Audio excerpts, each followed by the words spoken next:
back to my channel. So this is part 2 of the tutorial, and with that being said, let's just jump right into it. So I'm going to take my picture of my bear. Oh, he's so cute. Okay, so now we're gonna come back to the select subject. Once again, Photoshop selected the bear for me pretty well. So now I'm going to come to select the mask, and I'm just going to go to the refine edge brush tool, and I'm just going to run it over the bear so it can look a bit more natural, because when it's like that, like it's going to be very choppy. You don't want that. You just want to get the edges of the hair. And by you doing that, you see these little, like, these right here, like this, those little bear hairs. As you select it, it's selecting those for you. Photoshop is very, very smart. Very smart. Okay, so I'm just gonna continue to do that all around. And don't worry if you get some of this, like it really just depends on how your graphic is going to be. Just going to select everything.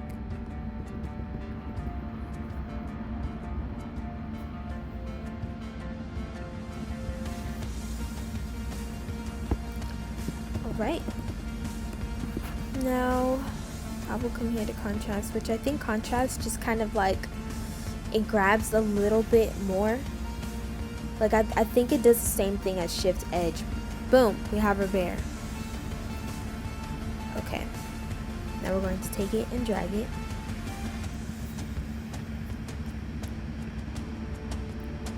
And we're going to turn it the opposite way. So I just went to edit and then transform, and I'm going to flip horizontally. Like I said, you want to proportion everything evenly and realistically. So bears are pretty big, right? So we're gonna make the bear a bit bigger than the human.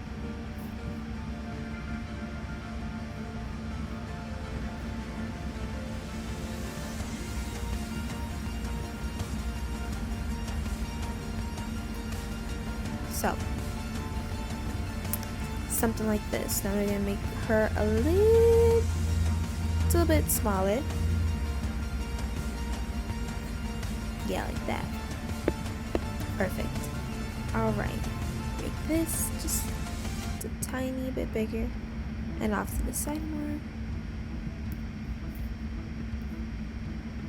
Okay. So now it looks like the bear is bigger than the human, and that is what I like to call perfect, realistic proportioning. You're welcome. I'm just kidding, guys. Okay. Now, in order for a fantasy graphic to look bomb, I'm telling you, you need to have a lot of lighting. A lot of lighting. You know, we're working with fairy dust and fairies and forest creatures and people. Like, there has to be a lot of lighting and glitter and sparkles. Alright, so next thing that I usually do is we're just gonna go with lighting this time. So I'll start off with the base color, like how I want it to look. What are the color schemes that you want on your covers? Basically what you're gonna be thinking. This is how I think.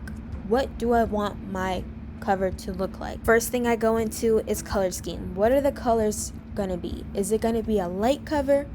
Is it going to be a dark cover? Now this one's on the light side. So when I think of foresty fantasy, I immediately start thinking green, oranges, yellows, bright colors, whites, like that, like this. So let's just go right ahead and go into lighting. I will double tap on the layer and then create a clipping mask. And then I'll come over here to this like orangish yellow gold color. And since these two are together, actually, what we can do is duplicate these layers. And I do this just in case I have to go back and redo something. I do this with every single graphic I've ever made. And I'm pretty sure there's an easier, better way, but this is just the way that I find helpful to myself. Just do what makes you comfortable, but also at the same time know that there's better ways of doing something. Okay, so once you duplicated it, you're going to merge your layers together. So merging is, here, let me take off these two. They're together. They're not going anywhere. They're set the way they were put. And yeah, so then I'll take the other two layers and I'll put them in a group, and we're just gonna name this bear/elf. Okay, so now that these two are together, I'm going to put a new layer, and I'm going to go to this orangish, yellowish, goldish color, and I'm just going to, actually I'm going to create a clipping mask. I'm just gonna run it over the entire subject.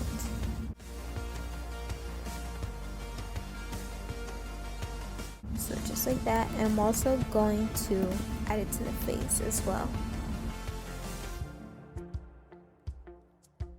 Now when it comes to these type of covers, I would say don't be afraid to add lots of lighting, but also do know that too much can break your cover. So what we're going to do now is we're going to go to filter, blur, Gaussian blur. Gaussian blur is just literally going to blur everything out, all that lighting. I think 20, yeah, about 22. Press OK, and I like to duplicate the layer and go to blending options, color overlay, and to white. Now the reason why I do this is because I'm going to be changing the blend mode on the orange layer to overlay, as well as the white layer. So let me rasterize this layer first, and then I'll go to overlay. Basically, what I like doing this because when I do this and I add the white pretty much brightens the original color up, and it gives it more of a, it gives it more depth, if that makes sense. And then I'll come and I'll fix the opacity, yada yada. So there's our lighting for now. We're not done. We have lots of lighting to go, but this is just the start. So what's next? What do we need to do next? I want to give the cover some type of dimension. Make it look like they're in a forest instead of just slapping a bunch of characters on the cover and putting some colorings to it, and then bada bing bada boom, you're done. So I've downloaded tree leaves and tree branches to make the cover feel more fantasy-like. I want it to feel like you've just entered Narnia / Lord of the Rings. That's what I want it to feel. I want you to feel like you're in it. I have this tree branch here, and I've just selected the piece, the left side of this picture, just by clicking. This is the lasso tool I used. So lasso tool, and you would just press and hold and circle your subject. Then I'll go to this selection tool right here, and I'll drag and drop into our document.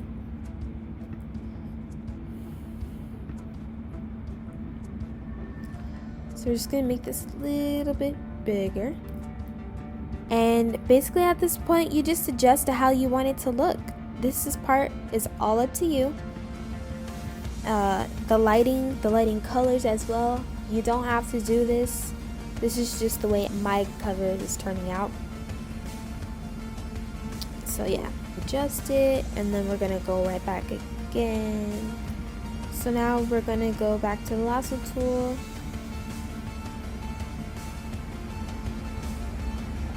And choose this side of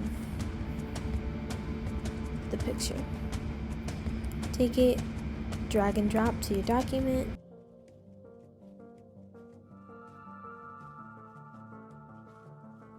So at this point you can duplicate layers and just layer that stuff on however you want it, however you like it. It's all up to you.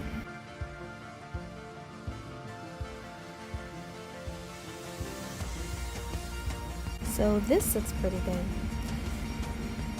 Nicely covered in a lot of green. Now I've downloaded this picture of branches, and to make it more realistic, to just bring it up just a notch, I'm going to add these naked branches to the cover.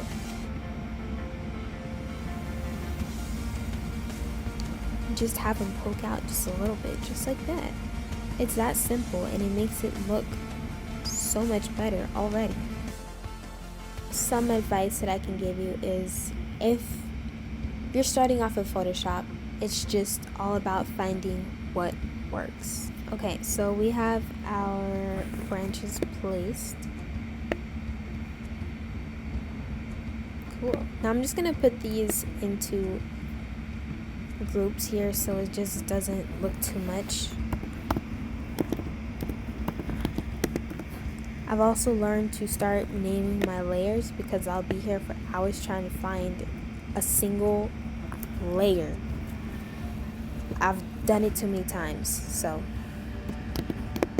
it really helps if you name and put your layers into groups so that you can come back to it and it'll be a lot easier to find. Now that we have our branches, our leaves, and our subject of the book cover, the main people or person and furry friend, we are going to add a little bit of coloring just to try to put everything together. This usually helps for me when I'm doing a cover. It kind of just helps me, in a way, find what I should add to the cover. What more do I need to add to it to make it look presentable? Like I said, adding some colors to your book cover helps find what needs to be added and what needs to be taken off. So by me adding this coloring, I can see that there is some blue in the leaves here that we do not need. This is not necessary. We don't need it. There's not going to be it's not going to be necessary to our creation. So I'm going to go back to the leaves and I'm going to adjust the color. Now, since there's blue in here, for no apparent reason, I'm going to go to curves, create clipping mask, and the RGB, I'm going to click on blue. Once you click on blue, you're going to take this blue string and you're going to pull it down. It's going to take away all of that blue,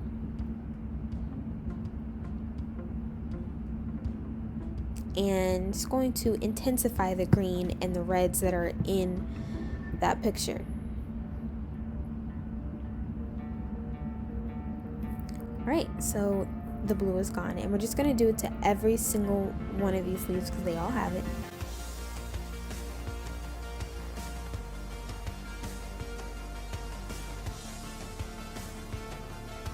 You did not need that blue. That blue's gone. Okay, cool. Adding a bit of color helps. Okay, now we have our color. Now we need to add some sparkles. So what I will do for anything really, for like textures or like overlays, I won't go to Pinterest, but I will go to Google. I will type in firefly texture. Firefly texture. And from there, I will search for what seems fit. Okay, so I just found one that seemed pretty perfect for the graphic. Here, I'm just gonna copy image and paste it into Photoshop. So Command V, and change it to screen. Now I'm gonna change the color because I don't like the green color. So I'm gonna go to hues and saturation, create clipping mask, and from there I'm just gonna change the color of the little fireflies to an orange yellow just to fit the vibe of the cover.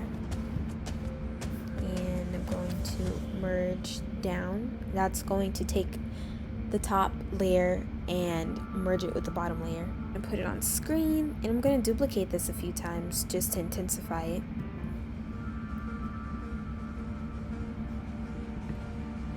Alright, so it's looking good already. It's looking good. I'm liking how it's looking. I'm liking the firefly little sparklies on it. Alright guys, so this is the end of part 2. I'm gonna leave it right here. I hope this video helped you guys understand Photoshop a little bit and understand the process of creating a book cover. It's a lot of thinking, I know, but we'll get through it together. Make sure you guys subscribe, make sure to give this video a thumbs up and share, and don't forget commissions are open, so if you want to request for anything graphic wise, go right ahead. Always responding. I'll see you guys in the next video. Bye.